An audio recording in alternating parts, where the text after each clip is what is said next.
नमस्कार। चित्तौड़ दशम में आज समाचार में पुनः आप सभी का स्वागत है। आज बात करेंगे केवल बारिश की। पानी ही पानी, चारों ओर पानी ही पानी। हालांकि मौसम विभाग ने चेतावनी तो दे रखी थी कि आगामी 2 जून तक चित्तौड़गढ़ समेत राजस्थान के कई जिलों में मौसम करवट लेगा, लेकिन इस तरह करवट लेगा शायद किसी ने कल्पना नहीं की होगी।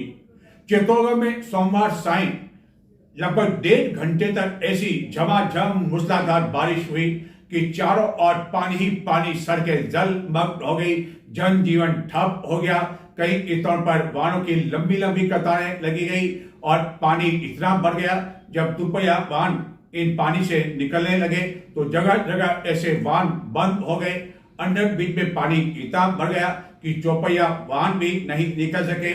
राजकीय कर्मचारियों को भीगते हुए अपने कार्यालय से घर जाने के लिए मजबूर होना पड़ा, यानी कि जनजीवन पूरी तरह से अस्त व्यस्त हो गया।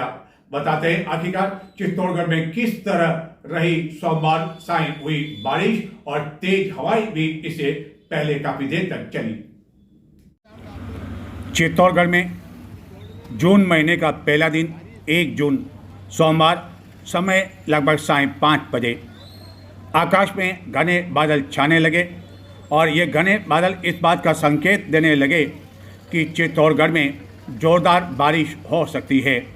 सब कुछ सामान्य चल रहा था, जबकि आकाश में घने बादल छाए हुए थे।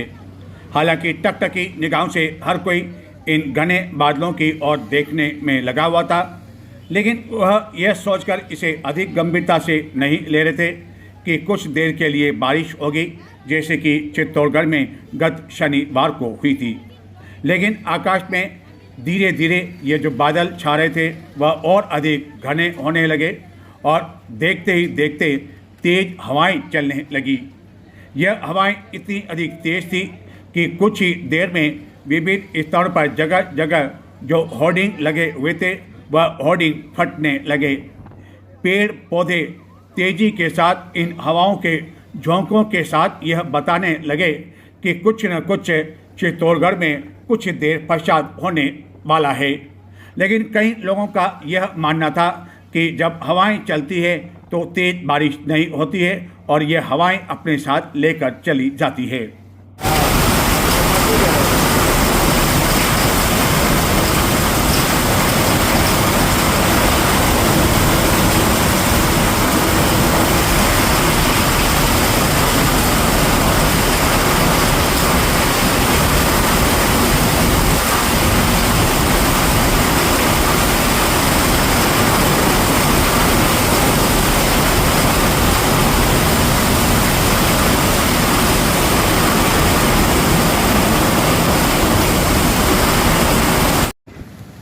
इतनी झमाझम बारिश और वह भी बेमौसम गर्मी के मौसम में, और जबकि जून का महीना आरंभ हो चुका है, जबकि भीषण काफ़ी गर्मी होती है, हर कोई आश्चर्यचकित रह गया।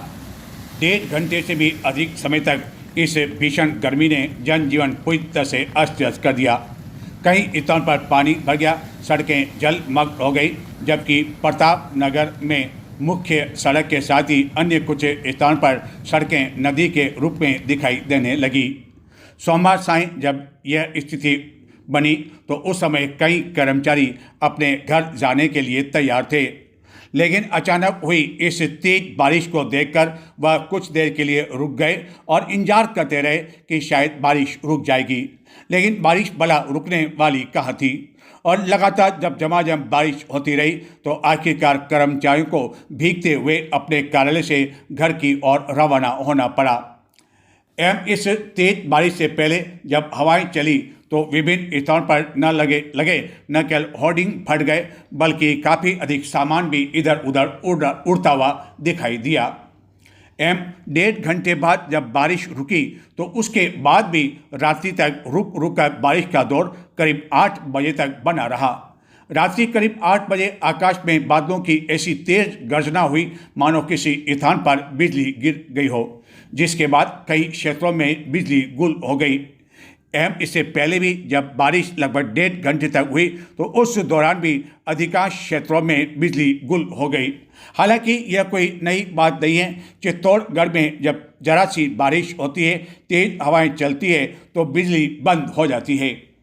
इस तेज बारिश से पूरे जनजीवन पर जहाँ असर पड़ा, वहीं साढ़े 5 बजे अंधकार जैसी स्थिति उत्पन्न हो गई, जिसके कारण वाहन चालकों को अपने वाहनों की हेडलाइट चलानी पड़ी। तेज बारिश के कारण जहाँ कई सड़कें जलमग्न हो गई, वहीं जगह जगह कई बड़े बड़े खड्डे भी पानी से भर गए।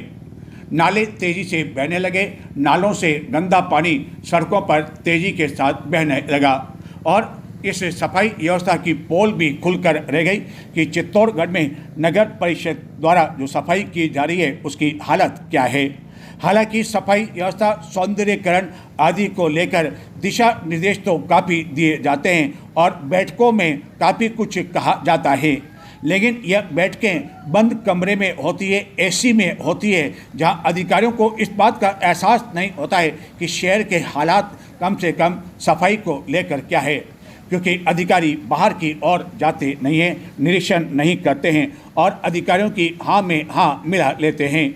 और यदि शायद हाँ में नहीं मिलाते और धरातल पर जाकर देखते तो इस तरह की स्थिति उत्पन्न नहीं होती। तेज बारिश के कारण चित्तौड़गढ़ में निम्बाड़ा मार्ग पर कृषि उपज मंडी परिसर, जहाँ की समर्थन मूल्य पर गेहूं चने की खरीद का तौल का काम हुआ।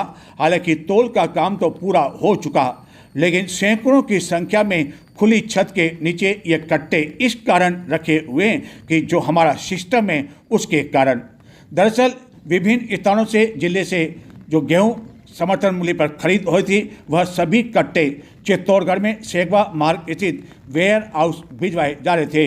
लेकिन इस वर्ष गेहूं की इतनी अधिक बम्पर पैदावार हुई कि वेयर हाउस के बड़े बड़े गोदाम भर गए, जिसके बाद यह गेहूं चंदेरे में स्थित एफसीआई के गोदाम में भिजवाया जाने लगा, लेकिन वह गोदाम भी भर गए, जिसके कारण यह चने और गेहूं के जो कट्टे गत कुछ दिनों से यहाँ रखे हुए थे, लेकिन झमाझम बारिश ऐसी हुई कि यह सारे कट्टे भीग गए। अब सवाल यह उठता है कि यह जो कट्टे भीग गए हैं, इसमें जो फसल है उसकी गुणवत्ता का क्या होगा। हालांकि किसानों का इसमें कोई दोष नहीं है, क्योंकि किसानों ने तो अपनी फसल दे दी और उन कर्मचारियों का भी दोष नहीं है जो कि इस फसल को तोलने के दौरान यहाँ मौजूद थे। दोष उन अधिकारियों का है जो इन कट्टों को समय पर रखने के लिए, गोदाम पर भिजवाने के लिए आवश्यक दिशा निर्देश नहीं दे सके, व्यवस्था नहीं कर सके। बताया गया कि चित्तौड़गढ़ के भेल्डा मार्ग पर इन कट्टों को रखने के लिए एक बड़ा गोदाम लिया गया, जिसके लिए एक बड़ा किराया भी अदा करना होगा। लेकिन इसके बावजूद आखिरकार समय पर यह कट्टे क्यों नहीं भिजवाए जा सके, यह जांच का विषय है और यदि किसी अधिकारी की लापरवाही रही है तो उसके खिलाफ कड़ी कार्रवाई भी जिला प्रशासन को की जानी चाहिए। क्या ऐसा सिस्टम हमारा बन चुका है कि जब कभी इस तरह के हालात होते हैं तो हम सब कुछ इस राम भरोसे छोड़ देते हैं कि बाद में सब कुछ हो, और न केवल राम भरोसे की स्थिति इस सिस्टम के कारण कृषि उपज मंडल परिसर में देखने को मिली, बल्कि यह स्थिति है चित्तौड़गढ़ जिला मुख्यालय पर कलेक्ट्रेट का, जहां न जाने अब तक कितने जिला कलेक्टर आए और चले गए, लेकिन उनके कलेक्ट्रेट में ही जब कभी तेज बारिश होती है तो कलेक्ट्रेट पूरी तरह से जलमग्न हो जाती है। दरअसल कलेक्ट्रेट में पानी की निकासी के लिए किसी तरह के कोई इंतजाम नहीं है, जिसके कारण कई कर्मचारियों को इस पानी से होते हुए अपने घर जाने के लिए मजबूर होना पड़ा। कई वर्षों से इसी तरह की स्थिति देखने को मिल रही है चित्तौड़गढ़ में, कलेक्ट्रेट के ये हाल। अब इस हाल की स्थिति कितने वर्षों तक आने वाले दिनों में बनी रहेगी या कुछ बदलाव भी होगा, यह कहा नहीं जा सकता है। और यह हाल है चित्तौड़गढ़ के नगर पालिका कॉलोनी किदवई नगर की ओर जाने वाले मार्ग का, जहां कुछ समय पहले ही नगर परिषद द्वारा लाखों रुपए फूंक कर बड़े बड़े जो नाले हैं उनको इसलिए ठीक करवाया गया क्योंकि जब कभी बारिश होती है तो ये पूरा मार्ग किसी नदी में बदल जाता है। हालत ऐसी थी कि पानी इतना अधिक तेज आया और बारिश इतनी अधिक तेज हुई, झमाझम हुई, लगभग 1.5 घंटे से भी अधिक समय तक चली, जिसके कारण यहाँ लगने वाले परांठे के जो हाथ ठेले हैं उनका सामान इधर उधर बहने लगा और कुछ दुकानें तो यहाँ पर वाहन मंगवाकर खाली करवाई जाने लगी, क्योंकि पानी ऐसा भर गया था जिसके कारण ग्राहकों का भी आना यहाँ संभव नहीं था। बारिश की स्थिति जो थी इसको देखकर लगा कि पानी काफ़ी और बढ़ सकता है, जिसके कारण यहाँ दुकानें खाली होने लगी। दुपहिया वाहन जब यहाँ से निकले तो बड़ी मुश्किल से यहाँ निकलते हुए देखे गए। इस तरह की स्थिति पहले भी इस मार्ग पर कई बार देखने को मिली है। और चित्तौड़गढ़ में यदि कोई स्थानीय स्तर पर किसी परीक्षा का आयोजन होता है, सामान्य ज्ञान में यदि ये सवाल पूछा जाए कि चित्तौड़गढ़ में ऐसे कौन से स्थान हैं जहाँ 10 साल पहले भी पानी भरा करता था और आज भी भरा करता है, तो उनमें से एक स्थान यह है। एक स्थान प्रताप नगर में आरटीडीसी के बाहर है, एक कलेक्ट्रेट का है, एक रेलवे स्टेशन का है। और भी ऐसे स्थान हैं जहाँ 10 वर्ष पहले जो हालात देखने को मिला करते थे वही स्थिति आज भी देखने को मिला करती है। और उसमें यह स्थान भी शामिल है, जब इस अंडर ब्रिज का निर्माण नगर परिषद द्वारा करवाया गया था तो ऐसा लगा कि लोगों को राहत मिलेगी, क्योंकि उस समय रेलवे फाटक खुला होता था। रेलवे जो संचालित करती थी ट्रेनें इसी रेलवे फाटक जो यहाँ बना हुआ है, उस समय आए दिन यह बंद हुआ करता था, जिसके कारण अंडर ब्रिज का निर्माण करवाया गया। लेकिन जब से निर्माण करवाया गया तब जब बारिश होती है तो ये हालात उत्पन्न हो जाते हैं, जो कि सोमवार को देखने को मिले। लेकिन पानी इतना भर गया कि यहाँ चौपहिया वाहन भी बंद होने लगे। और इसी बारिश के बीच चित्तौड़गढ़ में इसी ओवर ब्रिज में एक कार डिवाइडर पर जा चढ़ी। हालांकि कोई नई बात देखने को नहीं मिली, क्योंकि इस तरह की घटनाएं कई बार इसी स्थान पर डिवाइडर पर हो चुकी है। कार चालकों का कहना है कि जब वह यहाँ आते हैं तो यह और भी जब समाप्त होता है उसी समय यह डिवाइडर बना हुआ है, जो कि दूर से दिखाई नहीं देता है, जिसके कारण कार इस डिवाइडर के ऊपर जा चढ़ती है। लेकिन लोगों ने अथक प्रयासों के बाद इस कार को यहाँ से हटा दिया। पता चला कि चित्तौड़गढ़ के एक अधिकारी की यह निजी कार है, लेकिन इस कारण ओवरब्रिज पर काफ़ी देर तक वाहनों की लंबी लंबी कतारें देखने को मिली। तो ये थी इस बारिश की स्थिति। हर कोई प्रफुल्लित हो गया इस बारिश को देखकर। कई जने तो यह भी कहते हुए देखे गए कि ऐसी बारिश तो बारिश के मौसम में होती है, लेकिन गर्मी के मौसम में इतनी बारिश उन्होंने कई वर्षों तक शायद देखी ही नहीं। कुछ का तो कहना था कि ऐसी बारिश पहली बार गर्मी के मौसम में हुई, यानी कि जून का जो मौसम शुरू हो चुका है महीना, ऐसी बारिश उन्होंने पहली बार देखी। हर कोई खुश था इस बारिश को देखकर कि शायद गर्मी से अब कुछ राहत मिलेगी। बिजली विभाग के अधिकारी भी खुश थे, क्योंकि भीषण गर्मी के कारण बिजली की मांग खपत काफी अधिक बढ़ गई थी। लेकिन उन्हें लग रहा है कि इस बारिश से शायद 2-3 दिन कुछ राहत मिलेगी एवं खपत कम होगी। लेकिन दूसरी ओर राम कन्या इस बारिश से खुश नहीं थी, वह मायूस थी। उसके चेहरे पर उदासी होने के बावजूद हंसी देखी गई, खुशी देखी गई। निराशा और मायूस इसलिए कि आखिरकार वह शाम को अपने बच्चों के लिए क्या लेकर जाएगी, किस तरह वह आटा और मिर्ची लेकर जाएगी, ये मायूसी थी राम कन्या की। लेकिन उसके चेहरे पर छाई मुस्कुराहट ने बता दिया कि चाहे कितनी ही गरीबी क्यों ना हो और मौसम चाहे कैसा भी साथ क्यों ना दे, इस तरह की मुस्कुराहट हमेशा गरीबों के चेहरे पर जो देखने को मिलती है वह अमीरों के चेहरों पर शायद देखने को नहीं मिलती है। चित्तौड़गढ़ में हुई झमाझम बारिश से हर कोई खुश था, प्रसन्न था, क्योंकि गत कई दिनों से हो रही भीषण गर्मी के कारण बेहाल थे जनजीवन पर भी इसका असर पड़ रहा था। लेकिन इस तेज बारिश पे परेशान थी तो राम कन्या परेशान थी। उसे समझ में नहीं आ रहा था कि वह करे तो क्या करे, क्योंकि वह काफ़ी उम्मीद के साथ सब्जियां लेकर आई थी अपने घर से और खेत से सब्जी मंडी के सामने कि आज ग्राहक आएंगे और ये सब्जियां बेचेगी, तो वह अपनी पुत्री के लिए पुत्र के लिए कुछ यहाँ से ले जाएगी, बाजार से कुछ आम खरीद कर ले जाएगी, ज़्यादा नहीं तो पाव भर 250 ग्राम आम कम से कम वह बेटे और बेटे को खिलाएगी। लेकिन ऐसा नहीं हो पाया, उम्मीदों पर पानी फिर गया, क्योंकि बारिश उस समय हुई जब ग्राहक सब्जियां लेने आते हैं और सब्जियां छोड़कर उसे जाना पड़ा सुरक्षित स्थान पर। उसे समझ में नहीं आ रहा था कि ये जो ग्वार फली है धनिया तो जो है बारिश में ख़राब हो जाता है। पुदीना लेकर भी आई थी और इसमें गाय भी आई और उसे लगा कि गाय की सब्जियां न खा जाए, लेकिन ऐसा नहीं हुआ और कम से कम थोड़ी बहुत राहत मिली और वह राम कन्या जो है उस गाय को भगाने लगी।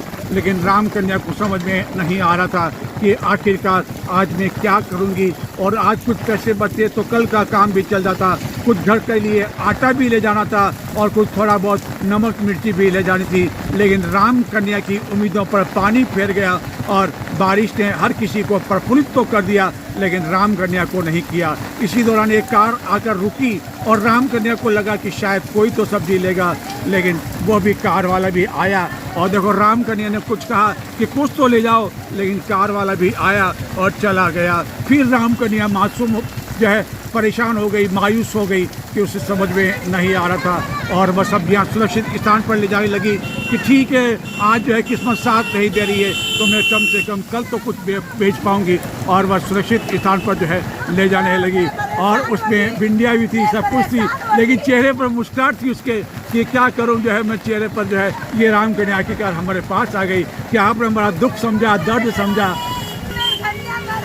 क्या करोगे अब? ठंडे मर रहे हो आप, तो सब्जियां तो आपकी बिकेगी नहीं, सब्जियां नहीं, हाँ पैसा नहीं मिल पाएगा आज। अब खाना क्या खाएंगे, इसका कहना है कि राम कन्या का, लेकिन चेहरे पे मुस्कुराहट है आपके, खाना नहीं खाओगे तो भी आपके मुस्कुराहट है चेहरे पे, बहुत अच्छी बात है ये। देखो ये तो गरीबों का जो है दुख होता है, दर्द होता है, लेकिन फिर भी चेहरे पर मुस्कुराहट होती है। और अमीर आदमी यदि किसी संकट में फंस जाता है, पैसा होता है, धन दौलत होती है, तो चेहरे से मुस्कुराहट गायब हो जाती है। यही तो फर्क है गरीब और अमीरी की मुस्कुराहट का। फिर राम कन्या के पास हम आए, देखा तो कुछ सब्जियां और रह गई, कुछ और ले जाने लगी, लेकिन कहाँ ले जाती हुआ, क्योंकि सब्जियां जो है जगह ही नहीं थी और राम कन्या परेशान हो गई। लेकिन बारिश जो है रुकने का नाम नहीं ले रही थी। राम कन्या की उम्मीदों पर पानी फिरा तो चित्तौड़गढ़ में एक स्थान पर मेला लगाने के लिए आए। कहीं दुकानदारों की उम्मीदों पर भी पानी भरा। उन्हें तो सपने में भी नहीं है उम्मीद थी, कल्पना थी कि इस मौसम में, गर्मी के मौसम में क्या इतनी तेज़ बारिश हो जाएगी कि उनके टेंट तंबू सब उखड़ जाएंगे और पानी उनकी दुकानों के अंदर घुस जाएगा। और आखिरकार अब वह किस तरह दुकान लगा पाएंगे, क्योंकि मौसम यदि साफ होता भी है, तेज़ धूप आती भी है, तो 2-3 दिन लग सकते हैं। और आखिरकार 2-3 दिन बाद क्या होगा कुछ कहा नहीं जा सकता है, क्योंकि 2 जून को भी मौसम कुछ ऐसा ही रह सकता है। भविष्यवाणी है, भविष्यवाणी कभी सही होती है, कभी गलत होती है। और अब ऐसी स्थिति में इनका क्या होगा यह सोच कर परेशान है, क्योंकि उम्मीदें तो इनकी भी टूट चुकी है, राम कन्या की भी टूट चुकी है। और कई ऐसे छोटे छोटे व्यापारी यहाँ आए थे मेले में दुकानें लगाने के लिए, लेकिन यहाँ से उन्हें निराश होकर ही लौटना पड़ेगा। काफ़ी सामान अभी पड़ा हुआ है और आने वाले दिनों में क्या होगा, दुकानें लग पाएगी या नहीं, यह तो 2-3 दिन बाद ही पता चल पाएगा। बड़ी शादरी के विधायक एवं सहकारिता मंत्री गौतम दत्त का जो गत दिनों ऑडियो वायरल हुआ वह मामला अभी भी थमा हुआ दिखाई नहीं दे रहा है। हालांकि विधायक यानी कि सहकारिता मंत्री 2 दिन तक अपने क्षेत्र में थे, उसके बाद जयपुर चले गए। जयपुर में बैठकों में भाग ले रहे हैं, लेकिन उनके विधानसभा क्षेत्र के बड़ी शादरी एवं डुंगला के कांग्रेस कार्यकर्ताओं ने इस मामले को लेकर सोमवार को जिला मुख्यालय पर प्रदर्शन किया और बाद में जिला कलेक्टर को मुख्यमंत्री के नाम ज्ञापन दिया। बड़ी शादरी के विधायक एवं सहकारिता मंत्री गौतम दत्त के गत दिनों वायरल हुए एक ऑडियो का जो मामला है वह थमने का नाम नहीं ले रहा है, जिसको लेकर सोमवार को चित्तौड़गढ़ जिला मुख्यालय पर बड़ी शादरी विधानसभा क्षेत्र के बड़ी शादरी और डुंगला ब्लॉक के कांग्रेस कार्यकर्ताओं द्वारा कलेक्ट्रेट चौराहे पर प्रदर्शन किया गया और नारेबाजी की गई एवं बाद में जिला कलेक्टर के साथ ही अतिरिक्त पुलिस अधीक्षक को इस संबंध में ज्ञापन दिया गया। हालांकि यह मामला अब सीआईडी सीबी के पास जा चुका है एवं अधिकांश का मानना है कि आज नहीं तो कल और कुछ महीनों बाद इस पूरे मामले में एफआईआर लग जाएगी। लेकिन सवाल यह उठता है कि जो यह विवाद चल रहा है, जो यह मामला है, वह आखिरकार कब विराम लेगा और कब फिर लोग इसको भूल पाएंगे, यह कहना मुश्किल है। क्या फिर से कोई नया मामला आएगा तब जाकर ये जो पूरा विवाद है वह उस पर विराम लग पाएगा, थम पाएगा। यह आगामी कुछ दिनों बाद ही पता चल सकेगा। इस बीच इस पूरे मामले के बीच बड़ी शादी के विधायक और सहकारिता मंत्री 2 दिन तक अपने विधानसभा क्षेत्र में जन सुनवाई कर विभिन्न कार्यक्रमों में भाग लेकर जयपुर के लिए प्रस्थान कर चुके हैं, जहां वह बिना किसी तनाव के विभिन्न बैठकों में भाग ले रहे हैं। यह पूरा मामला जो कि सुर्खियों में अब तक छाया हुआ है, वह मामला दिल्ली तक भी पहुंच चुका है, जिसके कारण इस बात को लेकर भी अटकलें लगाई जाने लगी है कि इस वर्ष यदि राजस्थान का मंत्रिमंडल का विस्तार होता है तो सहकारिता मंत्री के लिए परेशानी आ सकती है। हालांकि सरकार को भी फूंक फूंक कर कदम उठाना पड़ेगा, क्योंकि सहकारिता मंत्री को मंत्रिमंडल से बाहर का रास्ता दिखाया जाता है, तो ऐसी स्थिति में जैन समाज नाराज हो सकता है। बड़ी शादी विधानसभा क्षेत्र के जो भाजपा कार्यकर्ता है उनकी नाराजगी का सामना भी करना पड़ सकता है। लेकिन यह तय है कि मंत्रिमंडल के विस्तार से सहकारिता मंत्री की छुट्टी हो या न हो, लेकिन निम्बाड़ा के विधायक श्री चंद कृपलानी का मंत्रिमंडल में शामिल होना तय है। केवल इंतजार इस बात का है कि आखिरकार मंत्रिमंडल का विस्तार कब होगा, क्योंकि इसी वर्ष पंचायत एवं निकाय चुनाव भी होने हैं, जो कि जुलाई में होना अब लगते नहीं हैं। तो क्या जुलाई के बाद मंत्रिमंडल का विस्तार होगा, इस पर सभी की निगाहें टिकी हुई है। नजर डालते हैं कुछ और समाचारों की ओर, लेकिन संक्षिप्त में देखते रहें चित्तौड़ दर्शन। भारतीय जैन मिलन शाखा चित्तौड़गढ़ द्वारा जीव दया प्रकल्प के अंतर्गत करुणा, संवेदना एवं मान्यता से ओतप्रोत सेवा कार्यों के तहत ग्रुप की ओर से सेवा प्रकल्प आयोजित किया गया। इसके तहत गौशाला में गायों के लिए चारा भी वितरित किया गया। चिकित्सालय में भोजनशाला में मरीजों के परिजनों के लिए भोजन की व्यवस्था भी की गई। जनाधिकार समिति द्वारा सोमवार को अतिरिक्त जिला कलेक्टर को ज्ञापन सौंपकर पंचायत समिति डुंगला के ग्राम चिकाडा के घुमंतु परिवारों को कथित रूप से विस्थापित किए जाने के मामले में निष्पक्ष जांच की मांग की गई। ज्ञापन में कहा गया कि 30-35 वर्षों से निवासरत परिवार वर्तमान में आवास विहीन होकर भीषण गर्मी और कठिन परिस्थितियों में जीवन यापन कर रहे हैं। पीड़ित परिवारों को जान से मारने एवं जिंदा जलाने की जैसी धमकियां मिलने का आरोप भी इस दौरान दिए गए ज्ञापन में लगाया गया। समिति ने दबंग व्यक्तियों के खिलाफ कठोर कार्रवाई किए जाने एवं ऐसे प्रभावित परिवारों को पुनर्वास किए जाने की मांग की। राजस्थान सरकार के देव नारायण बोर्ड के अध्यक्ष एवं मोदी सरकार के 12 साल बेमिसाल अभियान के प्रदेश संयोजक ओम प्रकाश बड़ाना सोमवार को भाजपा जिला कार्यालय पहुंचे, जहां की उनका पदाधिकारियों कार्यकर्ताओं जिलाध्यक्ष द्वारा स्वागत किया गया। प्रदेश संयोजक ने बाद में बैठक ली तथा 5 जून से 21 जून तक चलने वाले मोदी सरकार के 12 साल बेमिसाल अभियान को लेकर विस्तार से जानकारी दी तथा बैठक में इसको लेकर रूपरेखा तय की गई। राजस्थान शिक्षा सेवा परिषद प्रधानाचार्य के बैनर तले व्याख्याता से प्रधानाचार्य बने प्रधानाचार्यों ने पदोन्नति में तिथि अंकन संबंधी विसंगतियों के समाधान एवं न्यायोचित तिथि अंकन की मांग को लेकर चित्तौड़गढ़ के सांसद सीपी जोशी एवं विधायक चंद्रभान सिंह आकिया एवं जिला कलेक्टर से भेंट कर उन्हें ज्ञापन दिया। जिलाध्यक्ष दिलीप कुमार जैन के नेतृत्व में एक प्रतिनिधि मंडल द्वारा यह ज्ञापन दिया जाकर इसका निस्तारण करने की मांग की गई।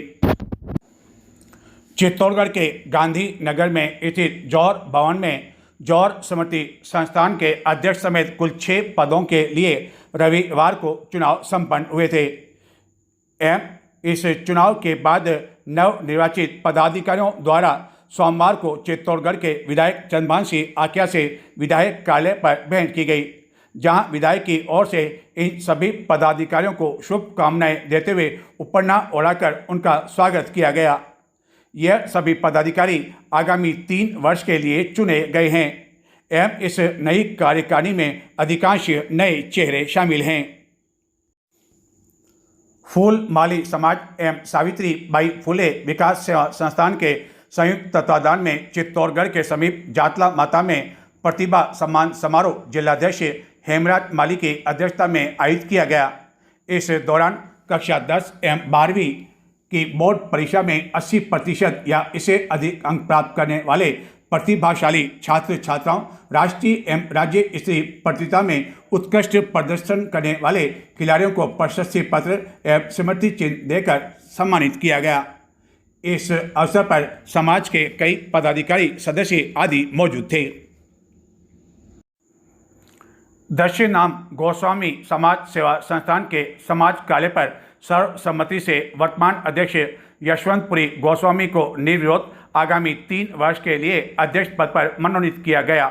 नवनिर्वाचित अध्यक्ष द्वारा अति शीघ्र नवीन कार्यकारिणी की घोषणा की जाएगी। नव मनोनीत अध्यक्ष ने बाद में सभी के प्रति आभार व्यक्त किया एवं समाज के जो कार्य वर्तमान में चल रहे हैं उन्हें सभी समाजजन के सहयोग से पूरे किए जाने को प्राथमिकता दिए जाने की बात कही। तो ये थे आज के समाचार। नमस्कार।